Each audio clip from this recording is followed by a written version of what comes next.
Hello and welcome to another comedian's interview for my blog and podcast, A Rich Comic Life.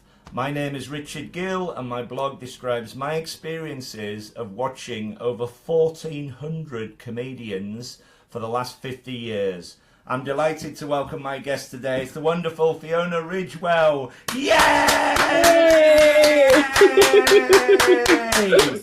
Hello. Oh, it's like being at a gig, Richard. Hello. How are you? It's lovely to see you. Yes, it's lovely to see you. I'm very well, thank you. Are you okay? Yes, I'm doing really well. Oh, I'm doing great. It's my anniversary year, of course. I can't believe it's 50 years. It's extraordinary. 50 years of going to 50 live years of comedy. watching stand-up comedy. My Wow, yeah. my my first ever gig was Les Dawson on a family holiday in Scarborough, age 7. Oh, Yeah. really? And then the following year, I saw Tommy Cooper, and I got the bug, and I Oh, you've started literally making seen lists, everyone. and it just grew. It's Yeah. it's it's it's extraordinary. It's just and it's such a passionate thing. The whole blog and podcast. It's absolutely wonderful. I'm so passionate about the cause. So obviously wherever I go, it's lovely because oh my god, it's amazing. It's so good. And you can. I hope that's what I genuinely do: spread joy and support for everybody. So it's lovely. Anyway, never mind me. This lovely chat is all about you and your comedy career. So I'd like to go right back to the start and ask you, how did you become a comedian in the first place, please? How did I become a comedian? So basically, I wanted to sort of do dancing and acting. Well, I wanted to be in musical theatre, but I can't sing. Right. And I really tried. Like I did so many singing lessons, and like musical theatre courses. I did a dance degree, all that sort of stuff. Um, but yeah, I just wasn't a very good singer. I used to get stage fright with it actually. Oh. And then I went to see my friend Joey Page do Yeah. comedy, and he was like, "Oh, you should just get up and give it a go." And I was like, "Oh, really? You can just get up and give it a go?" And he was like, "Yeah, just get up and do it." So then I did a little comedy course. Um, and then yeah, they did like a showcase, and that was it. And then a bit like you, got the bug for it and just didn't stop. Because I think with like acting and stuff, you need an agent. You have to sort of be let in the room to sort of get the job to be able to perform. Whereas with comedy, Mm. you can just get up and start performing at like your open mic nights. So what Um, sort of year was this? that was I think end of 2013, Right. maybe beginning of So you 2014. so you've been going roughly Yeah, 10 years. yeah, yeah, a Yeah. long time. And you said that I'm presuming that the way you got in was just to do like 5-minute spots in little pubs and take friends along and then build up the experience. Is that the right sort of thing? Yeah, so when I started, the one that everyone was doing was the Cavendish Arms, Yeah. and it was a bringer gig, which means you have to perform, you have to bring an audience member. Yeah. But I was so self-conscious, I didn't want to bring any friends.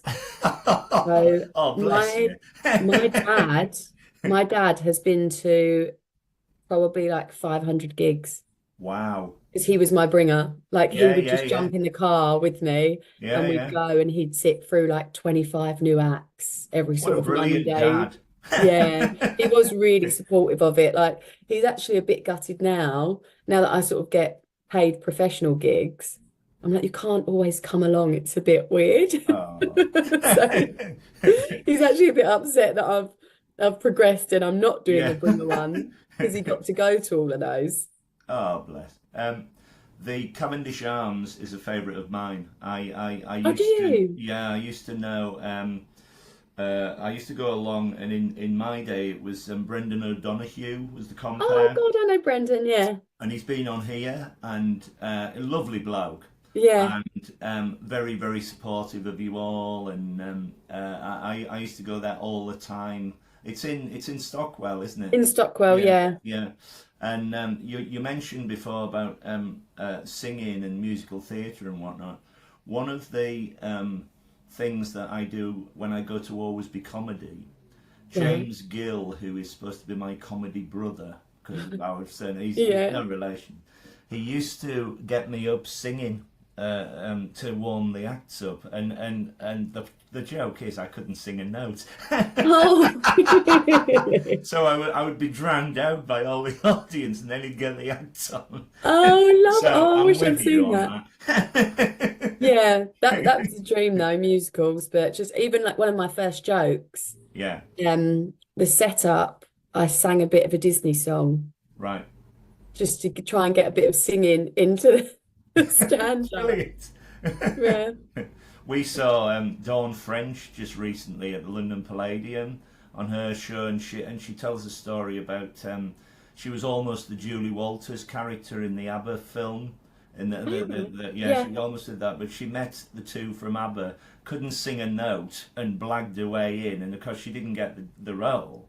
But for the encore, she walked on. She said, "I've always wanted to sing As Long as He Needs Me from Oliver," and she belted it out word perfect and got a standing ovation. Oh, really? That's what I'd love to do in an Edinburgh show, but I just literally get stage fright. So that would be a massive achievement if I could actually sing at the end, but it'd be Well, who cringy knows? for an audience. I'll be in the front row. Yeah. So let's go back to 2013 then. Can you remember your first ever gig, and what was So it my like? first ever gig, I guess, was actually like the showcase of the comedy course that I did. Mm-mm. I think people that aren't in comedy are like, how can you do a course? But it's more, they don't teach you how to be funny, but I think I remember like some of the advice was it doesn't matter if they're not. I think when you start out comedy, you think everyone in the room has to be laughing, otherwise you've failed. But if you can connect with 5 people or 10 people, then you've sort of got to connect with them rather than focus on the ones that aren't getting you. Yeah. So I think it set my expectations and gave me an idea of what to expect from stand-up comedy. But the gig itself was it used to be called the Comedy Pub in Leicester Square. Yeah. Know it So well. yeah, they did it upstairs there, and I think there was about 120 odd in the audience for your first gig, which is great. But it was all like friends and family of the people doing the course, so they were really supportive. Was the Um, was the course the City Lit one? yeah, Yeah, because my friend did that. Who I used to work with. I used to work in a school, and I now work in a council. I'm an administrator, and he used to be the head of history. And he walked in one day and he said, "I want to be a comedian," and that was the first course he came across. Went, did it, and had to do 5 minutes in the comedy pub. yeah, He said, "So you've done exactly the same as he's done." exactly, yeah. But that was it. You had to do 5 minutes, Yeah, yeah. and I remember coming off, and I think I'd done 15. Wow, good for you. But that would just never happen now. Like weirdly, like I think I did 15 there. I don't know how I managed to stay up there for that long.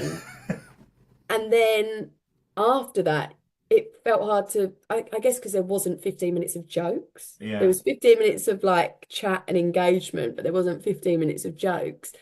So then when I realized, oh no, when you do 5 minutes, it's 5 minutes of jokes. It took me ages to build an actual 5 minutes. The actual 5 minutes, like so I can imagine that being very long, cramming in the material, trying to get the material. But to do 15, that's amazing. Yeah, I don't know. I just remember coming off and being like, how have I even managed that? Um, but I think because you're just like, I think because the crowd was so supportive as well, Yeah, it was more like chatting between friends. yeah. Um, but I remember I had like one story, and then I think the other bits were just ideas I sort of had, and I just sort of put them out into the crowd and sort of saw what happened. But it was weird. I think I almost like regressed from that point on. Like I did the 15. I was like, oh wow, I could do that. And I remember people coming up going, oh, you're pretty like you could go and do pro gigs already. And I was like, what? No, I couldn't. And then the more I spoke to other comedians, I think my confidence went down and I sort of started again. Right. Um, because everyone was like, well, it takes 10 years to at least be good at this and blah, blah, blah. So Right. I just thought, well, I can't be any good at it yet because I've only done a few gigs. So I just sort of regressed and I always knew I wasn't a very good writer. I knew I liked performing and being on stage, but the actual writing I found very difficult. What's very interesting about you is that I've seen you about 4 or 5 times, and every time you're very energetic, you're very positive, and you're very warm on stage. And I think if you've got those qualities, you can practically say whatever you want because the audience are with you from the word go. Yeah, the thing is, I need to believe that though. Well, I'm telling you. Yeah, because that's really nice, and people have said that to me. They're like, "Oh, you're really engaging and quite Yeah, warm yeah, and very, very much likable." so. Yeah, Um, but I think I'm just quite hard on myself, and I'm like, "Well, but I still need a punchline here, and this needs to lead to this, and this needs a callback, and I still feel like I need the structure of the yeah, writing to. yeah. I don't trust that that will carry me through." Please trust because it does. It does. Um, it's interesting because for years I would sit midway or at the back of the audience, and I always used to think my loud laugh, which I should get insured, travelled, which of course it did. But then I've started getting nearer the front, and I go on the front all the time now, and I absolutely love it. But as a character, it's given me an enormous amount of confidence. And that must be going on stage, doing the same thing. You must get confidence because it's all about experience. Oh, honestly, like before I started comedy, I was so meek and quiet and very like reserved. And even if I started a job, it would take years for people to sort of get to know me because I was very like introverted and in my shell. And then once I did comedy, your confidence, just not like confident as in being able to walk in a room and be really loud, but just to be able to sit back into who you are and Yeah, just relax into your own sort of personality and to trust that you sort of know who you are and what you exactly. like and Yeah, what you don't like. Um, yeah, that did me. That's what I always thought. I was like, well, if the comedy doesn't go anywhere, whatever that means, it's stood me really well just in life yeah, yeah. Very much because I so. really Yeah, found my feet in who I was and yeah. yeah. Yeah, very, very much so. Exactly the same with me. I was in a very run-down job, and then about 2 years ago, I got a really lovely job with a great boss, and every Oh, little bit of life helps and yeah, it turns it feeds more out, positive. doesn't it? It Yeah, does yeah, feed yeah. out into other bits of Certainly life. having an interest like this is amazing because you're spreading joy, wherever you go. So Yeah, I that's what I actually tried to think of it as because yeah, I think a few years ago I did get really like absorbed into, well, where is this going and will I ever make it? And I don't think I ever really knew what making it meant. But I was just like, oh, because when you speak to people, you say I do comedy, the first thing they say, they go, oh, is that your full-time job? Is that your job? So then you feel like you've got to make excuses as to why you're sort of doing it. But actually, it's just not, even if you don't get paid for it or you don't go anywhere, just to be able to spread joy to yeah, like 50 that's people, exactly it. 100 people, 350 people a night. Yeah, Like laughter is the best medicine, and to make people happy and just take them out of their real life for yeah, 10 minutes, 20 minutes is actually a really nice thing to yeah. do. And when you said about walking into a room and being loud, that's me.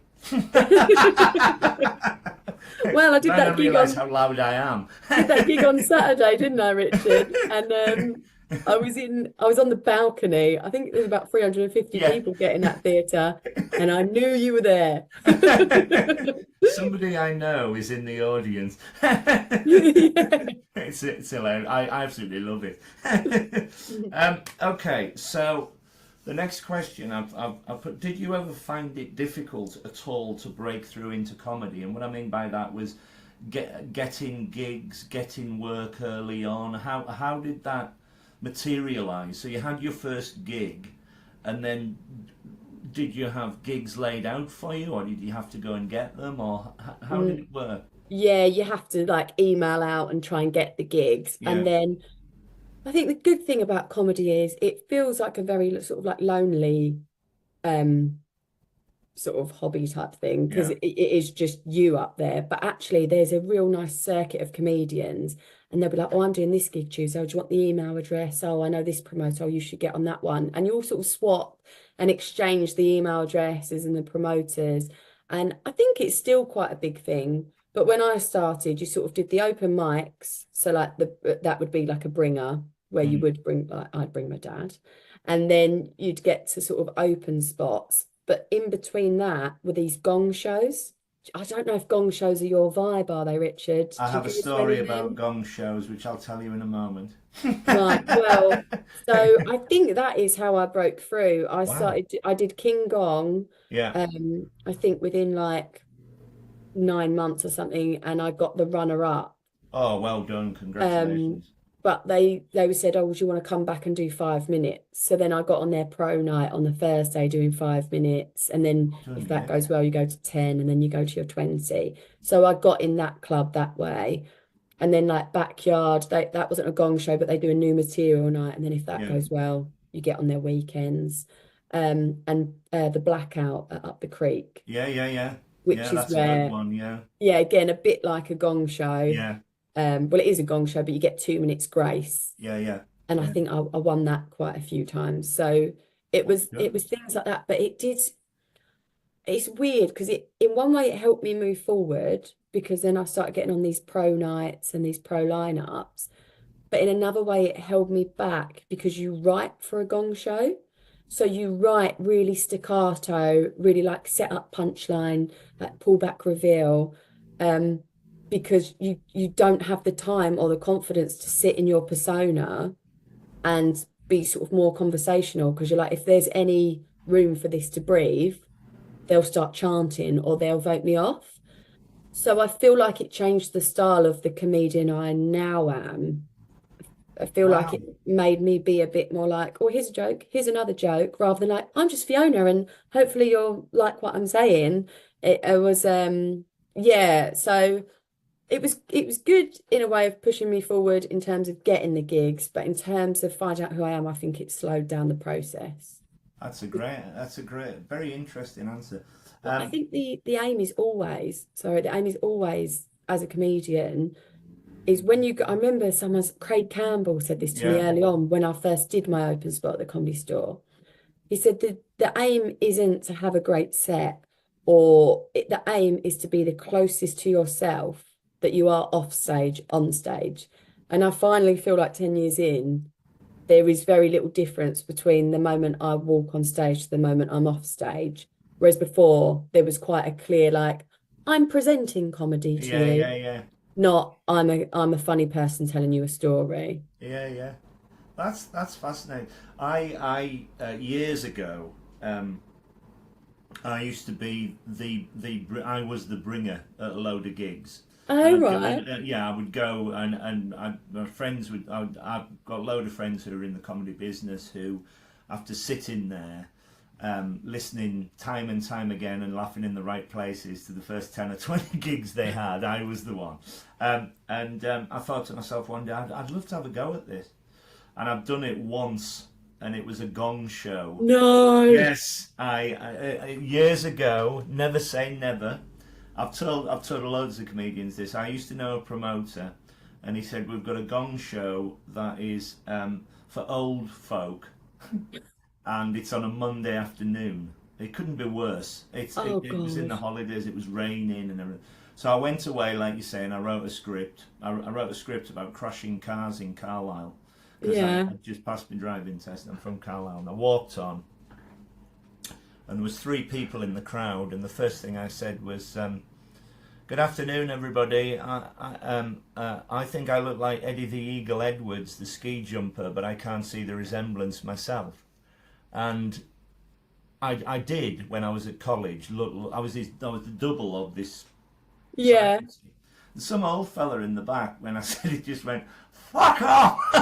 Oh my and gummed me God. up. And the You're promoter went, "Have another go, joking. have another go." And I'm like, "Oh, I don't know." And I said, "I think my calling is in the audience, but Well, I never don't say know. never again."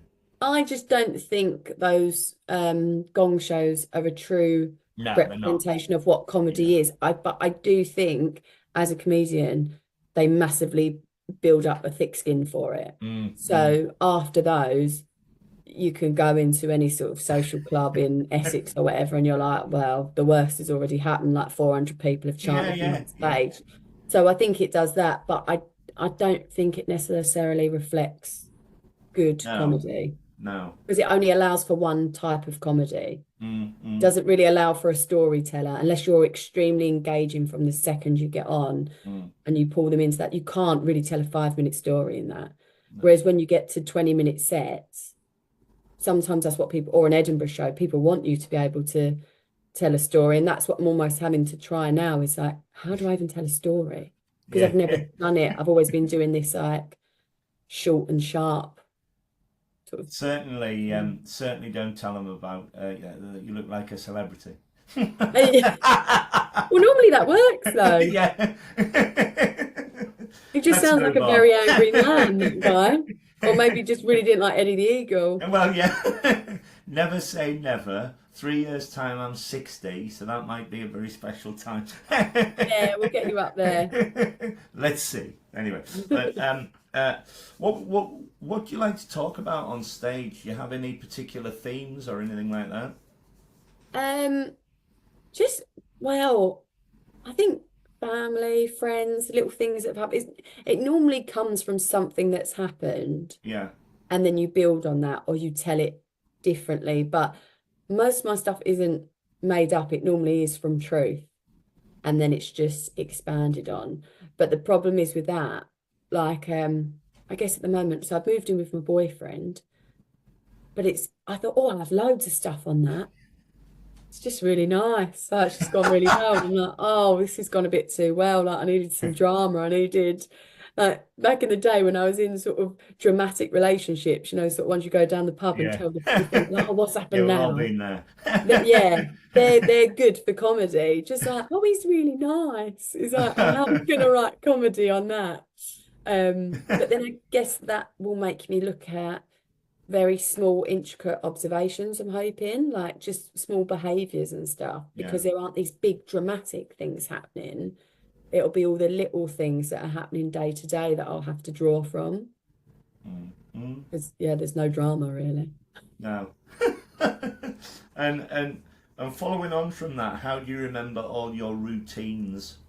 Do you have a notepad? Do you have things in your head that you can link to, or how Yeah, I do have you do it? a notepad, and I'll always just jot down bullet points before I go on. So just a word. And what I like to do as well is if you've been doing the same set for quite a long time, is just like change the order and flick it Yeah. about, and then it just sort of makes it feel more alive and in the moment for me. Because otherwise it does, I think if you do the same jokes from beginning to end in that order, you feel more like an actor than a comedian. Whereas if you're mixing it about, or someone once told me as well, always put in just one line that's new Yeah. because it can't derail a set, but it can add a bit of life to it. But if they don't laugh at that one new line, it's not gonna be like, well, she was terrible, never book her again. It's just like they just didn't know that was a joke and you move on to the next. Yeah. Yeah. But it brings the adrenaline up a bit for you as the comedian, because otherwise I guess you can, if you're doing the same sort of venue with the same promoters, the same material, you can get a bit comfortable and you never really want that. And it's a bit monotonous as well. It's nice to slightly Yeah. mix it up, I can imagine.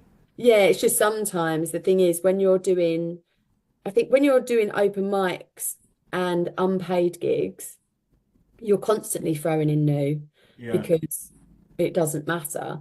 But when you suddenly get paid gigs, there's an expectation.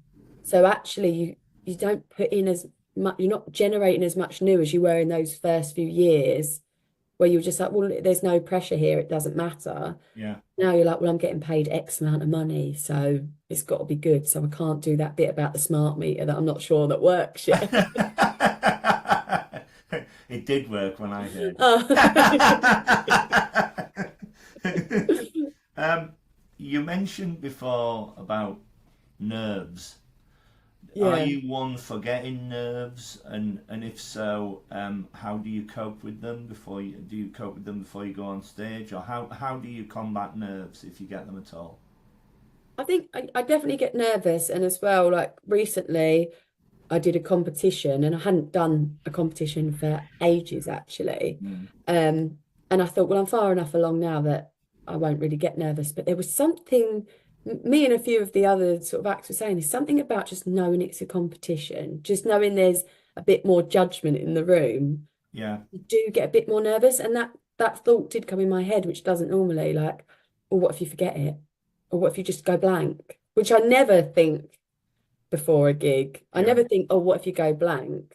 I get a bit bubbly nerves, but yeah. it's normally like excitement mixed with nerves. So it's Adrenaline. yeah, it's quite Yeah, nice to go on with. It's yeah, not like I don't think of everything that can go wrong. But Mark Simmons, he gave me a good advice probably like 4 or 5 years ago when I was at a point where I was doing these pro gigs and I had a set, but I didn't really know how to interact with a crowd.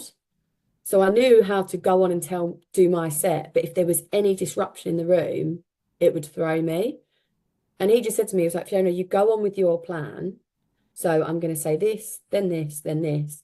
But if anything happens in the room, it just overrides it. And you just talk to them as you. yeah, Like, because I think everyone thinks, oh, a heckle, you've got to put them down. You've got to like show that you're in control. You don't. If you just naturally go, oh, what was that? And just like yeah, react yeah, to you, that puts them as off guard as anything because they're like, why is she not thrown by this? Why is that not? yeah, So I think that really helped the nerves because it was just like, oh yeah, I can only be in control of having a plan, knowing what I'm saying and being present. And then anything else is just a little bit of added fun on top of that. yeah, yeah, yeah. And that Would really you helped. would you say that as soon as you walked on stage and you spoke into a microphone, would any nerves that you had go, or is it when you get your first laugh, or is it not at all, not that at all? I think there is a lot to do with that first laugh. Definitely. I think if that first laugh comes early on, you ride it and you relax. Yeah, I think sometimes if that first laugh doesn't come where you think it will, there's like a little bit of like oh, like a little bit of a shock to the system, like a little bit of a gear shift yeah, where you yeah, think, well, I'm gonna have to work harder for this. Or you start editing and you think, well, they didn't go for that, so cut that bit out and replace it with this. So it's weird. You're sort of in the room, but your back monologue is sort of feeding you mm, information and sort of yeah, yeah, it is that they always say you're so hypersensitive up there. That's why sometimes you've probably been at a gig, Richard, and a comedian said to someone, are you going to stop talking or something like that? And you think, well, I couldn't really hear them. But on stage, you hear like hear everything. if someone opens a bag of crisps or, Yeah, the pop of a can, like you hear it, everything. I don't know why, but you're so hypersensitive, you hear everything. Um, so yeah, I think the first laugh is the yeah. thing that settles you. I was Def- in the audience at Headliners. This made the paper, I think, where the comedian Ricky Grover was on Oh stage. yeah, I've gigged with him. Look, wonderful comedian, and there was some really nasty comments in the front row. Really drunken folk in the front row, Oh right, and yeah. and I'm thinking, I'm not here to hear them. I'm here to hear the comedian. And obviously, he was getting quite. He carried on until a point where he just went, just a moment, ladies and gentlemen. And he jumped down, physically threw them out, and then came back on to the theme from Rocky. Oh my God. I was gonna And he was say, an ex-boxer. I know, I was gonna say halfway through that story, like he's not the comedian you want to mess with No. either. Like it's different if you did that to, I mean, I do boxing as well, but not in the same way Ricky Grover does. But I mean, Yeah. it's different if you want to do that to me. I'm probably not going to jump off the stage, but like pick your battles, and he's not one of them. The other thing I was going to ask you, that it was infamous that the comedian Ken Dodd, right, played all the theatres in Britain, and he would judge his jokes, whether they'd run or not, on different audiences all around Britain. Right. There's clearly a point to that in different. Is that in? I mean, we live in London, and there's something like 300 comedy clubs in London. Do you find this when you move around, or can you judge that while you do it, or is it not? You You can don't judge think, it while you're yeah, doing it. It's a weird one because I remember someone said to me, never judge the audience before you go on. yeah, because I remember I went to, I think it was like Cambridge, and it was in like a little teepee tent, and I could hear them talking. And you know, when you drive into an area and you see all the massive houses, and I thought, oh, I've got to go. And I go, oh, I'm 27. I live with my mum and grandma. And I thought, oh, this is going to go. And they lapped it up because they Yeah. were just like, she's so different to us. Like, we don't get to spend time with someone like her normally. But if I'd prejudged them, I would have been like, well, don't say that. And don't do that bit because they're not going to go for that because they can't relate to it. But actually, I almost had I think when you go into a gig as a comedian, sometimes you're relatable and other times you're the outsider looking in. Yeah. And as long as you've got some sort of position or viewpoint on stage, it doesn't really matter which one of those you are, as long as it's clear. But I don't know if it's like, there are certain areas that I'm just like, I never want to gig there again. Like Liverpool, I mean, if I ever You needn't can build say an them. audience, I'm not going to Liverpool because a bit like you had, Richard, I drove there. I think it was about a 5 hour drive. Got on stage. The girls at the side were asleep, so drunk they'd already fallen asleep. Wow. There was a row of men, and I literally went like, "Hello," and they went, "Fuck off." And I Oh was God, like, no. I just thought, oh, and I said to him, I was like, I really would if I could, Oh, but I've got to do 15 minutes. Um, oh no. But I just How thought do you they how do just you cope with really, that? they didn't have any leeway. Like they just didn't want to know. And I've done like unis in Liverpool, and that's fine because you've got a bit of a mixture. But yeah, they just did not take to me. So I don't know if I'd go back to Oh. there. But Well, it's maybe just the audience. Well, it is just the audience. I think. I think it's. You might go back tomorrow and it'll be a wonderful gig. You just yeah, don't know. it's just the thing is, it's quite a long way to go to find Yeah. that out. Well, if And ever I'm you want like, to, if ever you want I, to play Carlisle, let me know and I'll come and yeah, see you yeah. there. I'll put that on my when I eventually do a tour. Carlisle, Yeah. Liverpool, The old Liverpool fire Dock. station, Carlisle. I go there Yeah. once. But it's fascinating because I've talked to a lot of comedians about this, and it all it's all down to experience and it builds your confidence. And I think if you're bulletproof, I mean, to do that 15 minutes at the start of your career, that's phenomenal. And then you just go, right, let me at her. You know, Yeah. is it a bit like that? I think someone said to me, like, you said about the comedy clubs, there's so many comedy clubs in London. Yeah. Someone said, cut your teeth outside of London. So that is where you get the harsher audiences, the audiences that have maybe only really seen comedy on TV. Yeah, So yeah, they're expecting that. And if you're anything different to that, they don't really get it, or it takes them a while to warm to you. Or there is in some of the little villagey places, there still is a little bit of that. Well, women aren't funny, so you've got to yeah. prove that because as soon as you walk on, they already cross their arms. That's a And sort of, ridiculous argument. yeah, there You're is still a funny, bit you're of that. funny. Not in loads of places, but definitely in Yeah.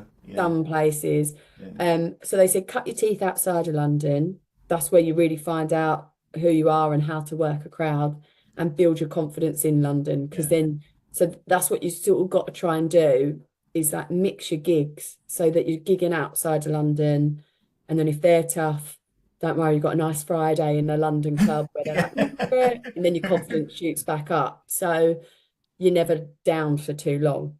I think from your previous description, you definitely have been to Carlisle. I I'm joking. They're lovely. think I've literally been everywhere now because there were a few years where Yeah. I just took gigs absolutely everywhere to know that I could cope in any situation. Exactly. Yeah. Because Yeah. like you Yeah. said, if you've done a gig in front of 40 people in like a social club, or you've Yeah. done it in one of these casinos where it's like casino and curry or something, if you've dealt with every situation, then your confidence is up because you're like, well, I've done it before, I can do it again. Yeah. Because if you only gig in one club or to one type of audience, you're not you're not really, I don't think you can be as confident knowing that you can cope with any crowd. Mm. Yeah. Very true. Yeah, whereas now I feel like I sort of can, touch wood. You can. You can. You're great. You're a very funny woman. Let's move on. I'm very fortunate every year to be able to go to the Edinburgh Festival. I have my holidays there. I have like a week's holiday. I go and see 50, 60 shows. I have the time of my life, and Yeah. by the time it's over, I need another holiday. Yeah. I've branched out with more festivals. We're recording this in February. I've just come back from the wonderful Leicester Comedy Festival. I go to Hastings. I'm going to Hastings in June. I've started going to Hull, Brighton as well. It's a wonderful thing to be able to go around and do it. What's your experience of fringes and festivals and Edinburgh in particular? When was the first time that you went? Did you go as a punter? Did you go as part of a comedy act, or did you go? When was your first solo show? Things like that. So the first time I actually went, I think was 2014, Yeah, and I went up there with a friend just for a weekend to just find out what it was because I didn't yeah. even really know what it was, and it was I'm glad I did that because it was overwhelming. It was like, oh wow, like I just didn't know what to expect. Yeah. But then the same year I got into the semi-finals of So You Think You're Funny, Congratulations. so I had to go up for just one night as well to do Wow. that and then Yeah. come home. And I remember I went up, um, and I had to, when they put out on Facebook, like, we've got a room, anyone wants a room, 25 quid Yeah. for the night is In what a it was bin. back in 2014.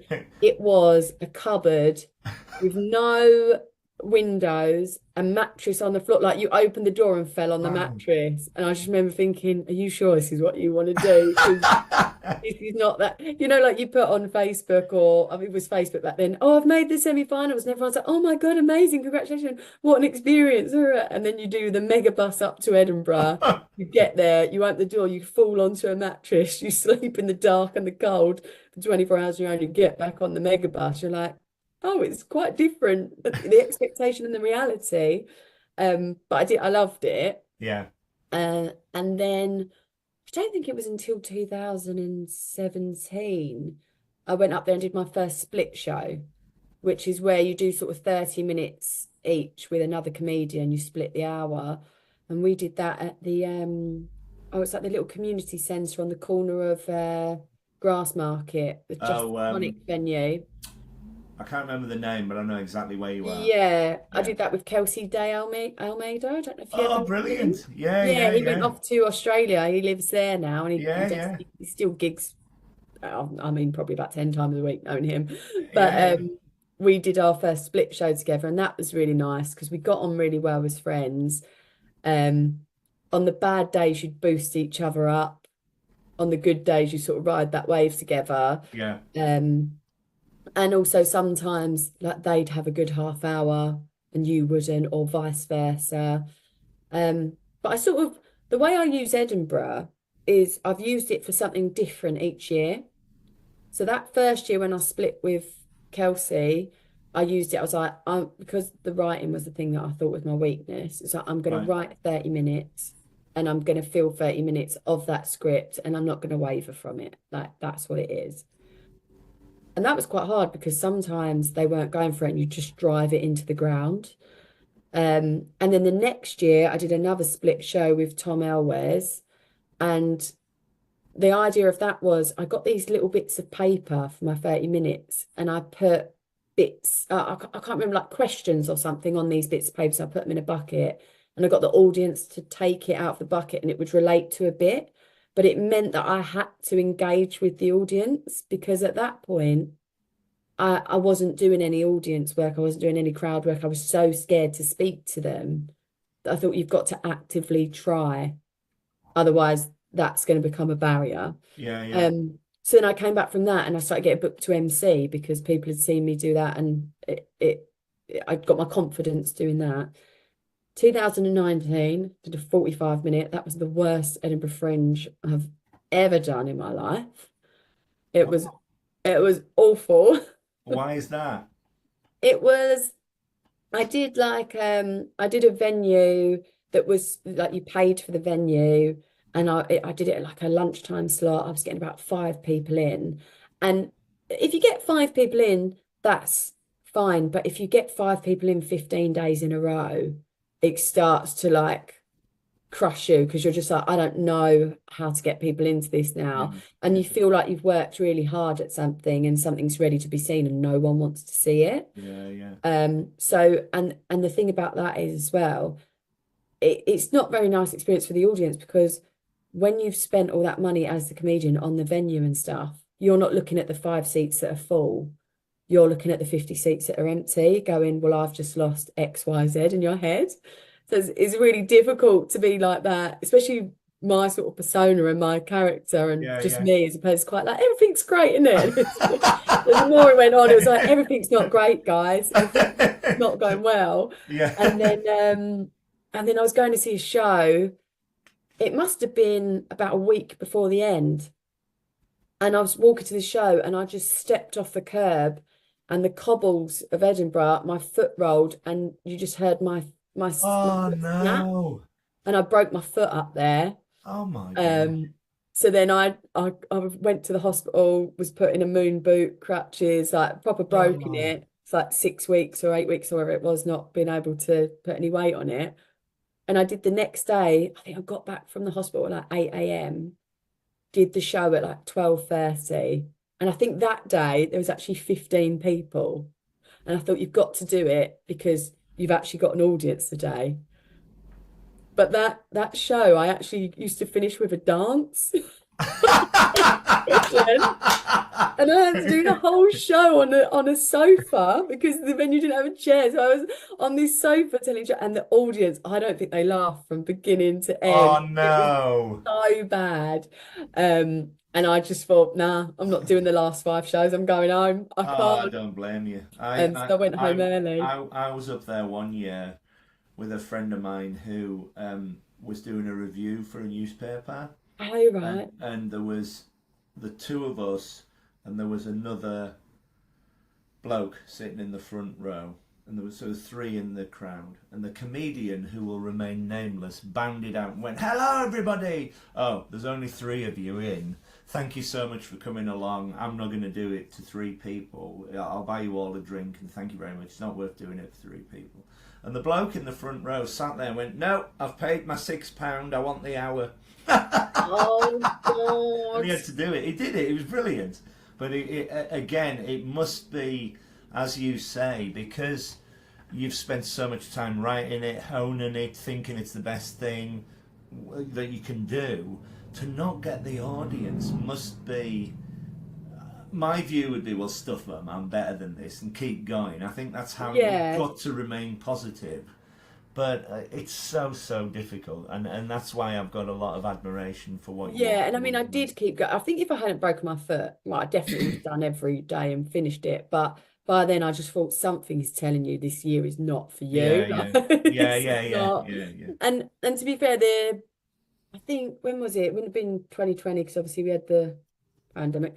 Maybe like 2022, I did a week and at the Free Fringe, and it was really fun. And I had that was like one where some days I had 50 in, some days you had 10 in. And one day I had I think a guy turned up, another guy. I think there were two of them. And I went, do you want me to do it? And they went, yeah, yeah, do it. Right. And I must have got 10 minutes in and you could tell they were thinking, oh, I wish we told her not to do it. But then three people came in. This really sort of unique couple came in who had loads of stories to tell, and another guy that did like those role play videos for the NHS. Yeah.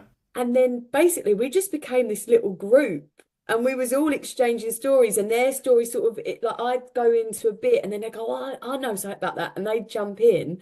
And I think I made more money that show than I did when I had a full room because we just had such a nice time together. That's the And thing.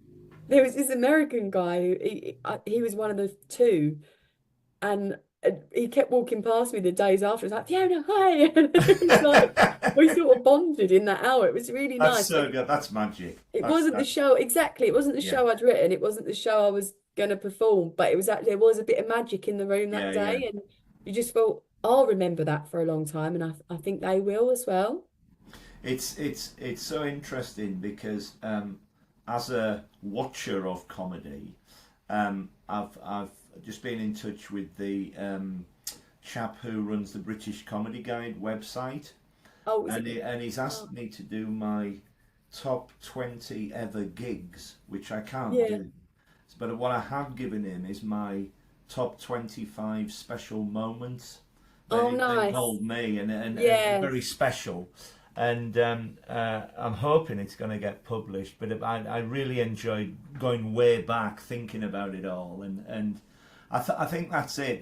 If you're sitting in a comedy room, you're in the moment, Yeah. especially if it's live, and you never know what's going to happen. And that's a wonderful thing.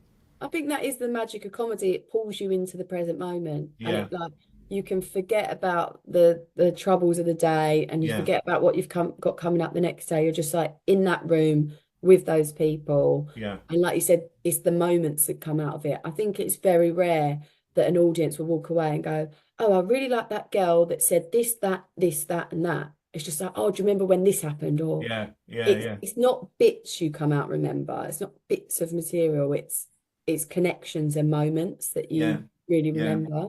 Very, very much so. Yeah, yeah. Do you have any ambitions as a comedian? Would you like to do a quiz show, anything like that on the Oh television? God, no, can you imagine me on a quiz show, Richard? Absolutely not. My mum's funny. She always sits with me and like when we like watch Pointless or something, she'll be like, you should be practicing because if you get on something like this, you won't know anything. And I'm like, I won't be going on anything like that. Like I don't have a mastermind subject. I definitely don't. But my well, it's quite bad because it's not really comedy, but comedians go on it. It'd be Strictly Come Dancing. Wow. Like Are that's the you a thing I massive would fan? yeah, I would want to do that more than anything. Wow. Because I did a dance degree and that was always the thing that would be like my two passions coming together. If I could go on and be literally being paid to learn these dances, to perform dance, but also to be myself and Wow. like do Well, the I wish you voices every and stuff. success. How do you go about doing that? Well, I think you just have to get big enough in comedy.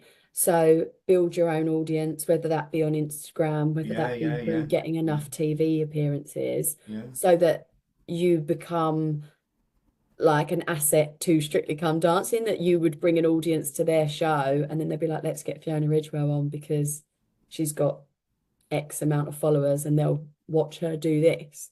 yeah, So I guess that is the move at the moment. Put up clips, try and build an audience on social media so that I can get those other things that I funny. really want Yeah, to yeah, do. yeah, And also to tour. I think to all these Edinburgh and stuff, it used to be to do Edinburgh. I think now Edinburgh is to write a show yeah, that you can now tour to an audience that you've built. yeah. So there's a whole room of people going, we can't wait to see Fiona Ridgewell. And you come out and deliver what they're hoping for and what you want to do. Have you got a show in Edinburgh this year? Are you going up this year? Wow. So Yes, please. I'm going up. I've booked like I think the 3rd to the 14th. So I'm doing like 12 days. Right. But I did Leicester the other day and I'm like, there's not a show there yet. So I'm in two minds as to whether it's going to be billed as a whip and I work on it till August. It's so hard because it's so far away. So Mm. part of you goes, surely you'll have a good hour by then. But then also everyone knows how long it takes to write comedy and to sort of like build the show and to prep the show and to test it out on audiences up till Edinburgh. Yeah, Especially as well, it's like a World Cup year or a Euros year and an yeah, Olympic year. That cuts out some of July and stuff. A lot of the gigs go quiet because people are watching the football and stuff. yeah. So yeah, I'm trying to write it at the moment, but I'm in two minds as what that's going to be billed at. But I'll definitely be there. Well, I wish you every success. Thank you. I would go. I normally go the middle week, but the last 2 years, because of the nature of my job, I can only go the last week of Oh August, right, which yeah. is a shame because I'm gonna miss you. But I'll see you in London Yeah, yeah. with it. But I found it quite fascinating going the last week because all the comedians seem to be exhausted because they've done like, especially they're doing the whole run. And if I'm there with "Hello, here we go," Yeah, a giving bit of them a a new boost. zest to life, Yeah. it's great. And as well, I think by then all the reviews are in. Yeah, So a lot of audience is become a bit more judgmental, like, well, you got four yeah, stars, so prove it. Or, well, you yeah, got yeah, nominated for this award, so prove it. So what you do want then is just someone who genuinely likes to laugh and genuinely enjoys comedy, because it can be a bit more like, well, we read this in The Guardian, so we're coming to watch you. So let's see what this is about. And it becomes a bit tougher that week, I think. yeah. When I launched the blog, I was invited to a comedy writing course. Oh, right, yeah. And I thought, I don't know whether I want this because I didn't have a clue what a blog was. And I went, and it was Hills Jago Oh, from yeah. Unused Moose, who is, I think she runs it more like a business than a passion, shall we say. Mm. And I went, and there was 6 people around me, all wanted to be reviewers. And she came to me and she went, "Oh, Shed, we forget why you're here. Can you tell us what to me? Can you tell us why you're here?" I said, "Well, I'm not a reviewer. I'm not a diarist. I'm not a reporter. I'm a member of the audience out to have a good time, and I hope that's what my blog will show, because it's all about, the experience of going." And they never bothered me once. I They think that's laid what into the reviewers. I think that's what a reviewer should be. Yeah, I think a reviewer shouldn't be, because I had one day in Edinburgh last year. I had a really nice Edinburgh last year, but again, 'cause you was part of the panel, weren't you? The Edinburgh-ish. yeah, yeah, yeah, So yeah, I got nominated for that. yeah. Well, eventually Congratulations. won that, which was really lovely. Yes, congratulations, of course, yes. But in that final week, because there was like I'd been in this short list, and I think I had a day where there were 3 judges from that came in. Um, and I spoke to a woman in the front, she was an agent. And then the guy next to her was a reviewer. There was a reviewer at the back. There were like 4 comedians, and more like coming to go, right, so why have you been nominated? Like showing. Wow. And it was No. it was so hard. It was Oh such a my hard goodness. gig, because it felt like they weren't engaging with the show. They were there to judge the show, so they were And I removed think from that's it. wrong. Whereas the reason it had gone so well is because my audiences had been like, Yeah. "We're with you, Fiona. Like, Yeah, we yeah, yeah. like you. We wanna go on this journey with you." Whereas it felt like that show, because it was so industry heavy, it was like, we're not necessarily here to participate. We're here to make notes Mm. and observe. And you never want someone to observe. You want someone to engage and participate in the audience. You and Um, plus as well that if I imagine that if you think they're there, that so it's industry heavy, like you say, it might damage your character on stage, especially if you're very bubbly and very enthusiastic. yeah. You would think, "Oh God, I have to get serious now," and it's taking away your stage persona. Yeah, sometimes you could literally feel the energy sort of being sucked out of the Yeah, room. yeah. Like it was really, and it was almost, and the difficult thing with my persona is, which I realized again from doing all these gigs up and down the country, that if it isn't going well, if I push harder, it looks so like I'm pandering, and so like I'm like me, please, like very beggy. So I almost have to ensure that I don't do that and try and relax back into myself. Because if I push forward, it just becomes quite needy and Yeah. quite cringy. So there's like a real like tightrope that I have to walk on. It's Um, so interesting because it's so unintentional. You're just wanting to exactly. have the audience's attention and for them to engage with you, like you say. Yeah.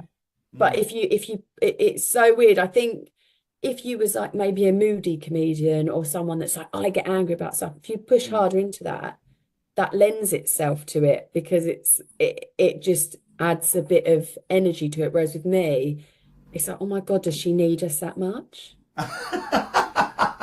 Oh. I can feel it happen, and I sort of have to Yeah. take my foot off the gas and go like, oh yeah, no, I don't. I'm just having a nice time, and you can either enjoy it or you don't, but I can't make you. What's interesting talking to you about the whole chat that we're having? You've always mentioned competitions. Mm. Have you? What is your view of competitions? Do you actively go seeking for them? Do you get nominated for them? Do you think they're a good thing for a comedian? What do you think of them? I think literally in the time that I've done comedy, it's changed so much. Yeah, So when I started, if you got in the final of a competition, you got an agent, you got on the telly, you had a career. right. Like it Yes. was literally like that. It really was. Like if you was one of the finalists or you won like BBC New Comedian or So You Think You're Funny, it just seemed like there was like a path and Yeah. a step Yeah. in, and that's how it went. Whereas so when I started, I did enter like Funny Women, um, So You Think You're Funny. There used to be comedy nights by Bobby Carroll. That was a nice one. Yeah. Yeah. Yeah. But yeah, I entered loads of them. And then the one I did most recently was a nominated one. So I didn't enter that. I was put into that. Um, but looking and now if I got to speak to a new comedian, I think I'd say they're not necessarily worth it. Like in one way they're good because again it's a different sort of pressure. So you know that if you've got agents or industry or producers, Yeah. you know that you can cope with it. And you know how your nerves are going to go. So again, you learn a bit more about who you are in those high pressure situations. Yes. But I don't think they're make or break like they were before. I don't think they can catapult you to stardom. I think with Instagram, TikTok, all that, like that's where your bread and butter is now. That's where you've got to put Yeah. your Yeah. energy into, not in because the industry are looking at that now and they're going, oh, they've got X amount of followers, Yeah. so a producer or a TV program will want them. Whereas if you're in a competition, even if you win it, if you've got 400 followers, I don't know that they're going to work with you from that point on. It's Yeah. it depends what you want it for, I guess. If you want to know who you are in that high pressure situation and you want to know that you've got a good 7 minutes in you or 5 minutes, then yeah, do it. But I actually enjoyed the competition I did recently because I think I came at it from a different angle. Whereas when I entered competitions at the start, I was like, I have to write a set for this competition, a 5 minute set. It's like, get them to like you, get them to laugh at you, get off. It Yeah. was that. Yeah. Whereas this was more like a showcase. This was like, here's a snippet into who Fiona Ridgewell is. It was. Enjoy it or don't. But it wasn't like, I need to win. So I've like orchestrated this for this. It was just Yeah. like, here's a window into it. Come in and see you later. And That's I enjoyed that. I didn't feel like I was desperate for it. Whereas at the beginning, I think I was always very desperate to make the finals or desperate to win it yeah. because I thought it could change everything. And actually, it never really did. What's interesting was I went to the Hull Comedy Festival in November for the first time, which was wonderful. And on the Monday, uh, Joe Kent Walters, who plays the character Frankie, Oh, yeah, he's great. Yeah. he'd won the BBC New Comedian of the Year on the Monday, and but on the Thursday he'd been booked into the festival Right. anyway, regardless. So the entire audience around me, with all due respect to him, had never heard of him, and took Mm. to him like a duck to water. He got a standing ovation for Oh, his act. amazing. It was, and you think, well, this is gonna go. This is so good, and the way that I watched him without really watching the competition, like you say, that's what it's all about. Again, it's in the moment, and he was an extraordinary talent. Yeah. Well, he is an extraordinary talent. I think he's going to have a great year. And I think, again, like in terms of the Edinburgh brochure, Yeah, where there's, I don't know how many shows are in that. yeah, If there's like maybe winner of, then yeah, that does help an audience go, oh, well, they've won something, so we'll yeah, go. yeah. But again, it's up to you in the room to make sure that they do like you. But it might get you the audience, but you have to keep the audience, I guess. Turning that argument on its head, which I agree with. I saw Frank Skinner Edinburgh last year, who I love, and he's big, obviously big famous comedian, and I'd never met him, and he was walking out of the theatre with his manager, and I thought, right, I've got to go and say hello. So I went, hello, Frank, and he said, oh, hello. He said, I said, I'm such a big fan. I said, I've just seen your show. I wonder if I could have a photograph, please. He said, yes, of course. He said, I thought you were going to ask for a refund. And I think a lot of I know it's a daft joke, but another classic example is Harry Hill, who has done all the TV and is now back in the tiny clubs because he loves to do the art of making people laugh. Yeah, And I it's saw wonderful. I don't know if we've got enough time. Can I carry on? Yeah, yeah, please All do right, yeah. carry on. Yeah, yeah, please do. Because I saw I don't actually go and watch loads of comedy. Like No. before I started comedy, I hadn't really seen any. I think I saw Joey Page and then Wow. did it. But I hadn't really been to a live gig. But recently I went and saw Rob Beckett and Friends. Oh, He was fantastic. doing new material. Um, Ricky Gervais and Friends. So Yeah. they was doing new. And and then I was at a gig and Mickey Flanagan dropped in. Oh, And he's like one of my favorites. So I was like, I've got to stay and just go out the front and be an audience member because yeah, yeah. like I'd gone and watched him at the O2 years ago, but to get to see him in a room of like It's like 80 that in the go-to. people, Yeah, yeah, I was like, I've got to stay yeah, and watch this.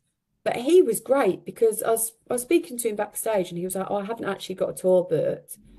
He was like, but I don't know what's next. So he's like, I just want to run out some things I thought yeah, of today. But everyone that's ever said about Mickey Flanagan is like, he's just naturally funny. He's just got the gift. He's brilliant. And he is just a funny bloke. But it was great to see him do new material because he was back in the clubs and he was at a venue where they were quite young and there were a lot of tourists. So about 50% didn't know who he was. yeah, They was judging him on that night, yeah. on what he was, on the jokes he was saying that day, which were really new. And his hand was shaking when he was holding the paper. And he even said he took a drink of water and he went, oh yeah, because when it's not going how you want it, you get dry mouth. Like it was really nice to see that it doesn't matter how far along you are, because whenever you start a new show, you go right back to the beginning of that Yeah. process. Those It's so good. also It's with him, like he's putting himself in a position he doesn't need to, because he yeah, could do a Mickey Flanagan work in progress, and then he'd get 200 Mickey Flanagan fans. yeah, But they'll laugh at everything because they love him. Whereas to put yourself in front of people that don't even know you, you mm. really are building up new jokes and like honing them. That's Plus, the then you put Mickey Flanagan on top of that, it's yeah, just gonna soar when it like I know that next show is going to be phenomenal. yeah, yeah. That's fascinating because that's another reason why this blog exists because everybody's listed. So each act that I go and see, Yeah, and watching them grow is just magical. I first saw Peter Kay in a room of 20 people, and I laughed so hard at him.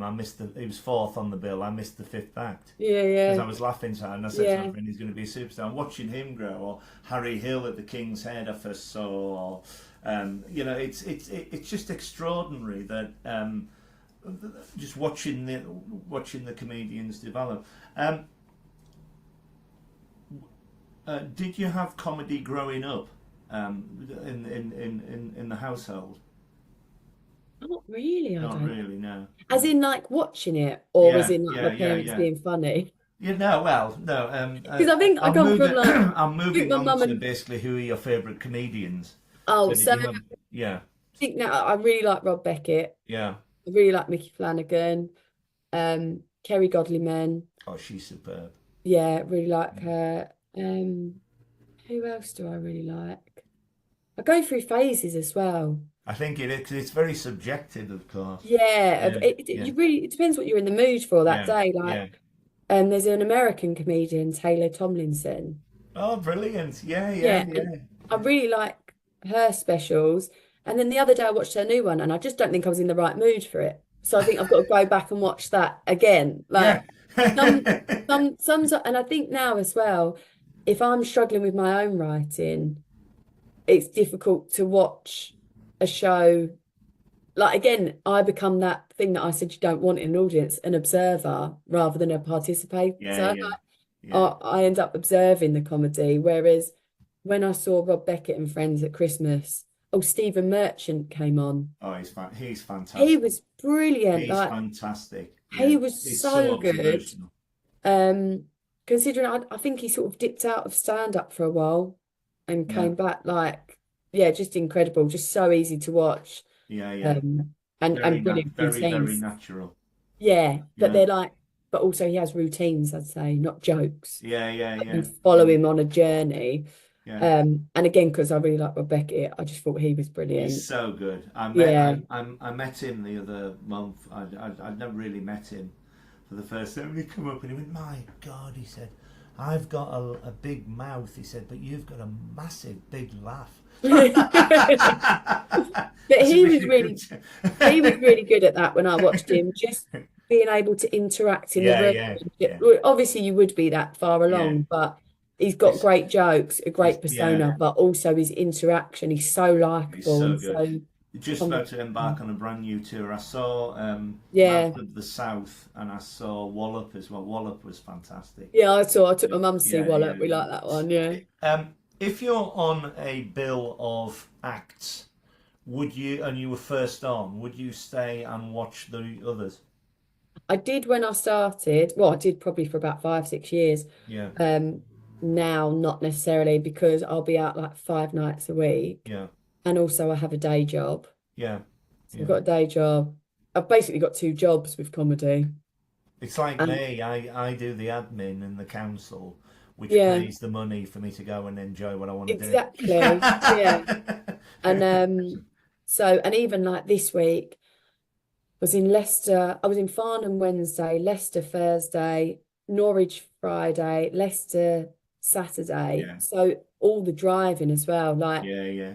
in Norwich on Friday, I think I left at 5. I got there at 8:43, Wow. and the act who was meant to open wasn't there. So like, can you just walk straight on Oh stage? no. I walked straight on stage, did the 20 minutes, got back in the car, and was home by Wow. midnight. So that's 7 hours That is for some 20 going minutes. because I've been there at nights in London where they do twos or threes. So the Mm, comedian comes on first and then goes to another gig and is in the middle and then yeah. goes on at the end. But that's just London. But some of them do it in areas of the country and Oh, all over yeah. the place. Oh, that's amazing. And it was lucky because in the Norwich one, someone Yeah, actually messaged me and said, could I double? But because I had my day job, I was like, I don't think I'll get there in time to open yeah, your gig, yeah. which was so lucky. Because if I had of, then when that act couldn't turn up, I wouldn't have been there either. So there just would have been no one there. So it actually worked out quite well that Yeah, I'd yeah, turned down a double yeah.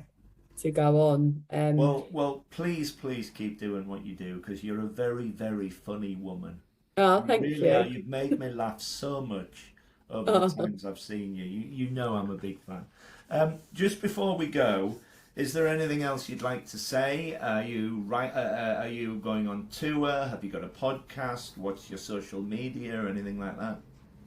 so I've got a podcast with, have you had Louise Atkinson on Oh, yet? I know her well. She's been on here. Oh, brilliant. Yeah. Louise Atkinson was a finalist at Amused Moose when I first went, and Oh, okay. I think the same year Maisie Adam won.